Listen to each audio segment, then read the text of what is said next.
Friends N के Prajapati classes में आपका स्वागत है। टॉपिक पढ़ेंगे वायुदाब के बारे में। वायुदाब की बात करें तो वायुदाब का जो सर्वप्रथम अध्ययन किया था ऑटो पेन गैरिक ने किया था। किसने किया था? ऑटो पेन गैरिक ने।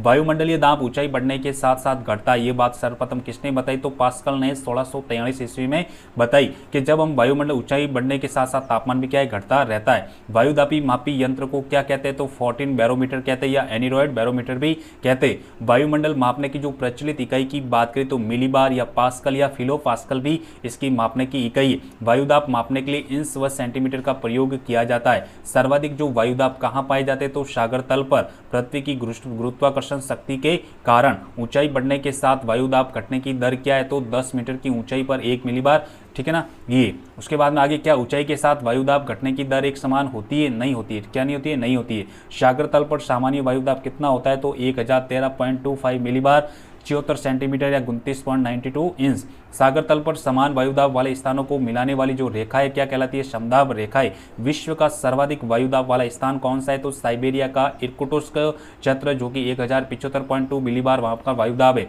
विश्व का सबसे कम वायुदाब वाला स्थान मारियाना द्वीप के पश्चिम में 877 मिलीबार। वायुदाब को प्रभावित करने कारकों की बात करें तो सबसे पहले तापमान, आर्द्रता, ऊंचाई, पृथ्वी की दैनिक गति, वायुदाब का दैनिक परावर्तन। वायु किस ओर प्रवाहित होती है? तो उच्च वायुदाब से निम्न वायुदाब की ओर वायु चलती है, ठीक है। उत्तरी गोलार्ध में वायुदाब की पेटियों की निरंतरता भंग क्यों होती है? तो स्थलमंड की प्रधानता के कारण। ग्लोब पर वायुदाब की कितनी पेटियां है? तो 7 पेटियां, 3 तापजन्य और 4 गतिजन्य पेटियां। उत्पत्ति की प्रक्रिया के आधार पर वायुदाब पेटियों के कितने प्रकार है? 2, तापजन्य व गतिजन्य। उसके बाद में तापजन्य वायुदाब पेटी की बात करें तो भूमध्य रेखीय निम्न वायुदाब की पेटी और ध्रुवीय उच्च वायुदाब पेटी को तापजन्य वायुदाब पेटी कहा जाता है। गतिजन्य वायुदाब पेटी की बात करें तो उपोष्ण उच्च वायुदाब पेटी और उपध्रुवीय निम्न वायुदाब पेटी को गतिजन्य वायुदाब पेटी कहा जाता है। उत्तरी गोलार्ध में शीत ऋतु में 2 पेटियां विस्थापित होती है, दक्षिण की और उत्तरी गोलार्ध में ग्रीष्म ऋतु में ये पेटियां विस्थापित होती है तो उत्तर की और। भूमध्य रेखा निम्न वायुदाब पेटी का विस्तार जो है भूमध्य रेखा के दोनों और 5 डिग्री अक्षांशों में। भूमध्य रेखा निम्न वायुदाब पेटी को अन्य किस नाम से जाना जाता है? तो डोल ड्रम पेटी भी कहा जाता है। निम्न वायुदाब और शांत वायुमंडलीय दशाओं के कारण इसे डोल ड्रम कहते हैं। डोल ड्रम पेटी में किस प्रकार की वर्षा होती है? सवनीय वर्षा। कौन सी वर्षा? सवनीय वर्षा होती है। डोल ड्रम पेटी को अंत उष्ण कटिबंधीय अभिसरण क्षेत्र ITCS भी कहते हैं क्योंकि यहाँ व्यापारिक पवनों का अभिसरण होता है। डोल ड्रम पेटी में वायुमंडल क्षोभमंडल के ऊपर 14 किलोमीटर की ऊंचाई तक सटती है और फिर ध्रुवों की तरफ प्रवाहित होती है।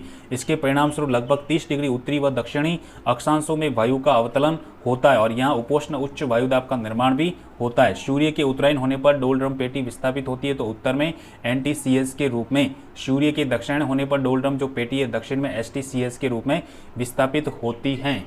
उसके बाद में उष्ण कटिबंधीय उच्च वायुदाब पेटी का जो विस्तार है दोनों गोलार्धों में 30 से 35 डिग्री अक्षांशों के मध्य। उपोष्ण कटिबंधीय उच्च वायुदाब पेटी को अन्य किस नाम से जाना जाता है? तो अक्ष व अक्षांश के नाम से। आकाश का चौस होना किस पेटी की विशेषता है? तो उपोष्ण कटिबंधीय उच्च वायुदाब पेटी के कारण।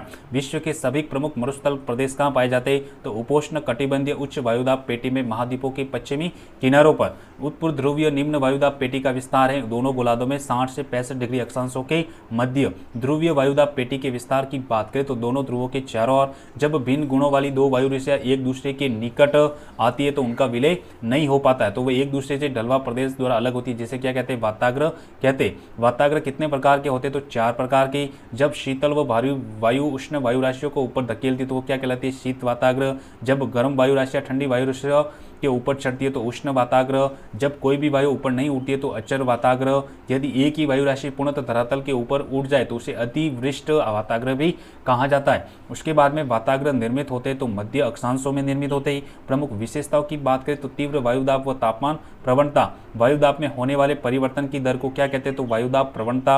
अब है कोरियोलिस बल, ये एक इंपॉर्टेंट टॉपिक है। कोरियोलिस बल की बात करें तो पृथ्वी की अक्षीय गति के कारण हवाओं की दिशा में विक्षेप हो जाता है, जिसे कोरियोलिस बल कहते हैं। ये बल तब तक अपना प्रभाव नहीं दिखाता है जब तक कि वायु गतिशील नहीं हो। उसके बाद में फेरेल का नियम क्या कहता है कि जिस दिशा से पवन आ रही है उस दिशा की ओर पीठ करके खड़े होने पर हवाएं उत्तरी गोलार्ध में दाहिने और दक्षिणी गोलार्ध में बाई और जो है पवने जो होती है बाई और मुड़ जाती है, तो वो कौन सा नियम है? फेरेल का नियम। बॉयज बेल्ट के नियम की बात करें तो पवन जिस दिशा की ओर बह रही उस ओर मुख करके खड़े हो जाए तो उत्तरी गोलार्ध में कम दाब का क्षेत्र और बाएं हाथ की ओर दक्षिणी गोलार्ध में दाएं हाथ की ओर होता है। वायुदाब पेटियाँ स्थायी नहीं है, सूर्य किरणों के विस्थापन के साथ ये पेटियाँ विस्थापित होती रहती है। महासागर वायु को ऊर्जा व जल वाष्प प्रदान करते थे। ये हमारा टॉपिक हमने पढ़ा वायुदाब के बारे में। कल हम पढ़ेंगे प्रमुख पवनों के बारे में। Thank you.